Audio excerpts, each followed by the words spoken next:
Assalamualaikum warahmatullahi wabarakatuh. Selamat pagi mahasiswa sekalian. Hari ini kita akan membicarakan satu konsep dasar di dalam mata kuliah hukum otonomi daerah, yaitu konsep tentang desentralisasi. Nah, sekarang apa itu desentralisasi? Ada beberapa pengertian tentang desentralisasi yang dikemukakan oleh para ahli, tapi saya lebih suka pengertian yang dibuat oleh UNDP, United Nations Development Program, yaitu Badan PBB untuk pengembangan program-program pengembangan. Di situ ditulis decentralization or decentralizing governance refers to the restructuring or reorganization of authority so that there is a system of co-responsibility between institutions of governance at the central, regional, and local levels according to the principle of subsidiarity, thus increasing the overall quality and effectiveness of the system of governance while increasing the authority and capacities of subnational levels. Di sini dijelaskan bahwa konsep desentralisasi itu merujuk pada upaya merestrukturisasi atau mereorganisasi kewenangan sehingga ada sistem pertanggungjawaban bersama, system of co-responsibility. Antara siapa? Between institution of governance, antara institusi-institusi pemerintah atau unit-unit kerja pemerintah at the central, regional, and local levels, baik di tingkat pusat, tingkat wilayah, maupun tingkat lokal. According to the principle of subsidiarity, menurut prinsip subsidiaritas. Apa itu prinsip subsidiaritas? Prinsip subsidiaritas itu prinsip yang menekankan bahwa sebuah urusan atau sebuah pekerjaan itu lebih efisien dan lebih efektif ditangani kalau dia dikelola atau dimanage oleh agen-agen lokal.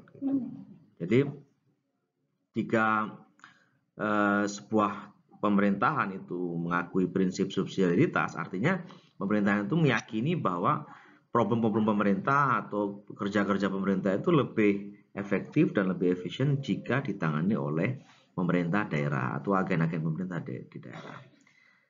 Kenapa begitu? Ini disebutkan di dalam pengertian desentralisasi, disebutkan di sana, thus increasing the overall quality and effectiveness of the system of governance. Jadi upaya untuk merestrukturisasi dan mereorganisasi kewenangan sehingga ada sistem pertanggungjawaban bersama di antara instansi-instansi pemerintah itu yang dilakukan berdasarkan prinsip subsidiaritas itu bertujuan atau efeknya nanti adalah meningkatkan kualitas secara umum, juga efektivitas secara umum dari sistem pemerintahan. Jadi tujuan dari dilakukannya beberapa hal tadi itu adalah upaya untuk meningkatkan kualitas serta efektivitas secara umum dari sistem pemerintahan. Nah, pada saat yang sama, menurut UNDP, while increasing the authority and capacities of subnational level. Jadi pada saat yang sama, selain meningkatkan kualitas dan efektivitas sistem pemerintahan, hal-hal yang dilakukan tersebut juga bisa meningkatkan kapasitas dan juga kewenangan dari pemerintahan di lokal, di level bawah atau di level wilayah atau lokal, di bawah national level gitu. Nah, jadi ketika kita mendengar konsep desentralisasi, itu ada 3 kata kunci penting yang ada di sana. Pertama adalah adanya restrukturisasi atau reorganisasi kewenangan, the restructuring or reorganization of authority. Kemudian yang kedua juga ada di sana sistem yang mengedepankan tanggung jawab bersama, system of co-responsibility. Tanggung jawab bersama bagaimana? Ya artinya pemerintah pusat bertanggung jawab, punya tanggung jawab, pemerintah regional atau wilayah punya tanggung jawab, kemudian pemerintah lokal atau pemerintah level kabupaten kota juga punya tanggung jawab. Jadi semuanya turut bertanggung jawab atas sebuah urusan pemerintah. Yang ketiga, kata kunci yang juga penting di dalam konsep desentralisasi adalah adanya prinsip subsidiaritas, yaitu yang tadi sudah saya katakan bahwa prinsip ini menekankan bahwa urusan atau pekerjaan itu lebih efisien dan lebih efektif jika ditangani oleh agen-agen lokal. Ya tentu tidak semua pemerintahan di dunia ini percaya pada prinsip subsidiaritas.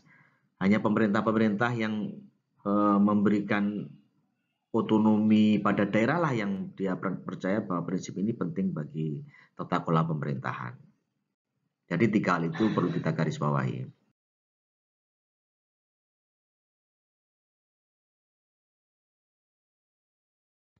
Pertanyaannya kemudian adalah mengapa desentralisasi itu muncul di banyak negara atau di banyak pemerintahan.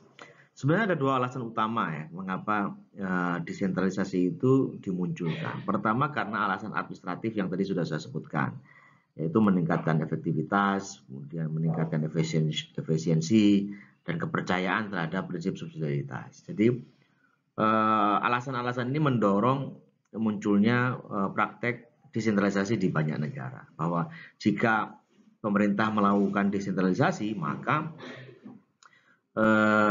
penyelenggaraan pemerintahan akan lebih efektif, lebih tepat sasaran, kemudian juga lebih efisien, yaitu lebih tepat guna, mungkin hemat waktu, hemat tenaga, juga hemat biaya, dan juga mereka percaya bahwa memang ini lebih tepat jika diserahkan oleh agen-agen lokal berdasarkan prinsip subsidiaritas.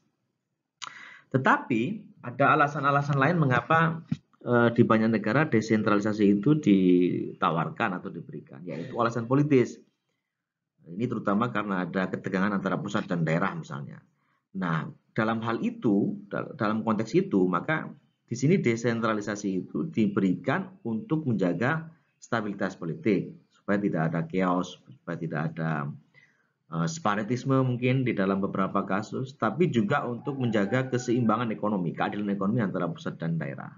Sebab jika tidak ada keadilan ekonomi antara pusat dan daerah, maka mungkin bisa saja daerah-daerah itu menuntut berpisah atau menuntut pemerintah pusat, kemudian terjadi hal-hal yang tidak diinginkan gitu. Jadi ada 2 alasan mengapa desentralisasi di banyak negara itu terjadi atau diberikan oleh pemerintah pusat. Pertama karena alasan administratif untuk efektivitas dan efisiensi tata kelola pemerintahan.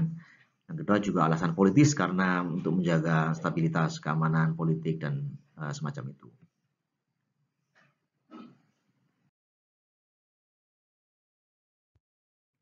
Nah sekarang pertanyaannya, apa akibat dari desentralisasi? Apa dampak-dampaknya? Apakah positif atau negatif?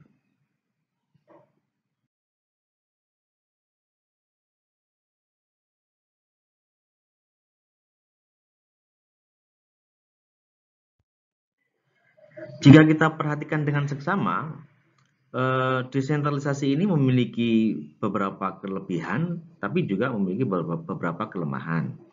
Beberapa kelebihannya misalnya tentu yang pertama adalah desentralisasi itu bisa memangkas birokrasi.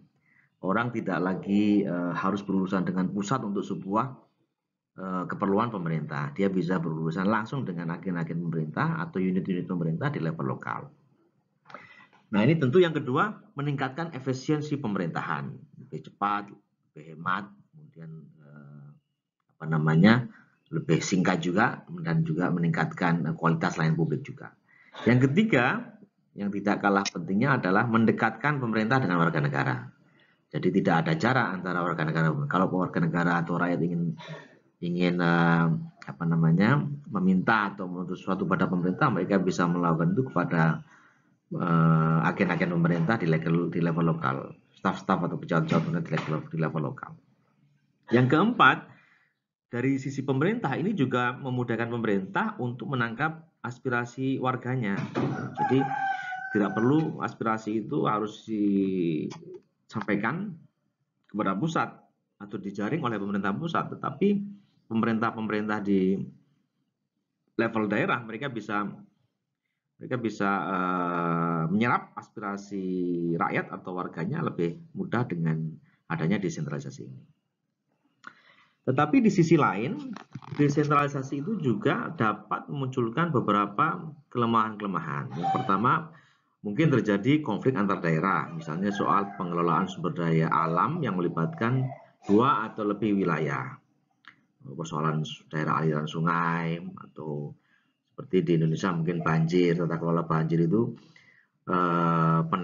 penanganannya tidak bisa hanya dilakukan oleh pemerintahan daerah tunggal, itu lintas pemerintahan, atau mereka memerlukan adanya kerjasama antara satu pemerintahan daerah dengan pemerintahan daerah yang lain. Jika tidak, persoalan tidak akan bisa diatasi. Nah, di dalam upaya mengatasi persoalan sumber daya air yang wilayahnya meliputi beberapa yurisdiksi, itulah kadang-kadang terjadi ego antar daerah sehingga menimbulkan konflik. Yang kedua, desentralisasi juga bisa menciptakan persaingan antara daerah sehingga menyebabkan daerah kaya bisa semakin kaya, yang miskin bisa juga semakin miskin. Nah, ini terkait dengan problem ketiga, yaitu problem redistribusi ekonomi. Sehingga memunculkan, meskipun dalam suatu negara kalau otonominya tidak dimanage dengan baik, itu bisa menyebabkan ketimpangan antara ekonomi sebuah daerah dengan ekonomi daerah yang lain. Yang keempat, yang juga menjadi problem dan diwaspadai oleh banyak praktisi, juga akademisi, itu adalah kemunculan raja-raja kecil di daerah akibat desentralisasi. Nah, ini hal-hal yang perlu diwaspadai dari desentralisasi dan merupakan kelemahan dari praktek desentralisasi. Ini sudah kita lihat di Indonesia terjadi. Nah, lalu bagaimana dengan dasar hukum desentralisasi di Indonesia? Nah, tentu kita harus merujuk pada konstitusi negara kita, yaitu Undang-Undang Dasar 45. Di pasal 18 konstitusi kita itu jelas menyebutkan di ayat 1 bahwa negara kesatuan Republik Indonesia dibagi atas daerah-daerah provinsi, dan daerah provinsi itu dibagi atas kabupaten dan kota, yang tiap-tiap provinsi, kabupaten, dan kota itu mempunyai pemerintahan daerah yang diatur dengan undang-undang. Nah, coba kita perhatikan pilihan kata yang digunakan dalam pasal ini. Di sini disebutkan bahwa NKRI atau Negara Kesatuan Republik Indonesia dibagi atas.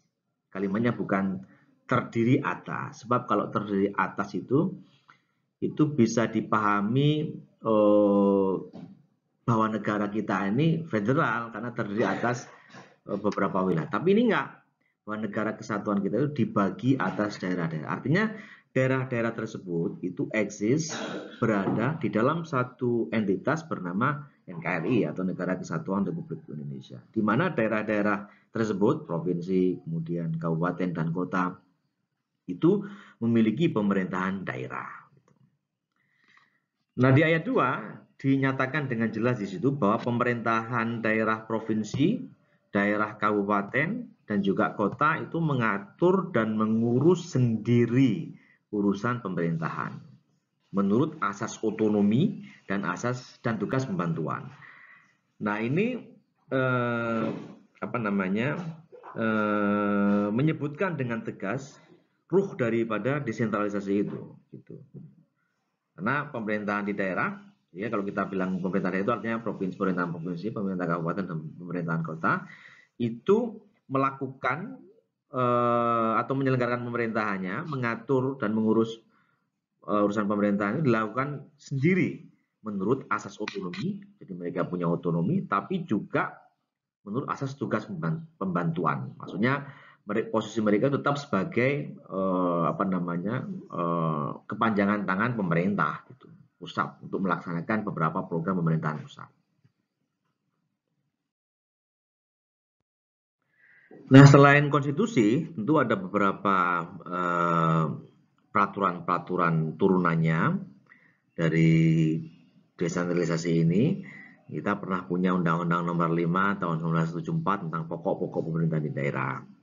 Kemudian diperbarui lagi, direvisi, kita pernah punya Undang-Undang Nomor 22 tahun 1999 tentang pemerintahan daerah, dan Undang-Undang Nomor 25 tahun 1999 tentang perimbangan keuangan pusat dan daerah. Kita juga kemudian merevisi dan memiliki lagi Undang-Undang Nomor 32 Tahun 2005 tentang pemerintahan daerah yang kemudian direvisi dengan Undang-Undang Nomor 23 Tahun 2014 tentang pemerintahan daerah yang saat ini masih berlaku. Ini beberapa dasar hukum tentang desentralisasi yang atau terkait dengan desentralisasi yang pernah dan sedang berlaku di Indonesia.